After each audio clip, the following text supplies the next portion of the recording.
Hello everyone, if you don't want to play 007 First Light and you keep getting this error loading system save data, then you have come to the right place because in this video I'm going to show you how to fix this error on 007 First Light easily. So the first thing that you need to do is you need to go into your Steam's folder. So Steam folder should be in your C drive from file A6, Steam, and now here you're going to go into user data and now you're going to look for your user ID here. When you find it, go into it. And now here you're going to look for this folder with the number called 3768760. This one is 007 First Lights folder. Now what you're going to do is you're going to delete this folder from here.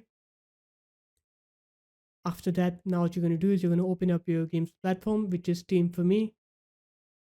And now you're going to right click on 007 First Light, go into properties, install files, and then click verify and tag it to your game files here.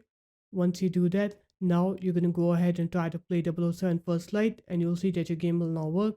You'll not face that error anymore. So there it is guys, that's how easy it was. If you guys found this video helpful, make sure to leave a like, comment and subscribe to the channel and I will see you in my next video. Peace.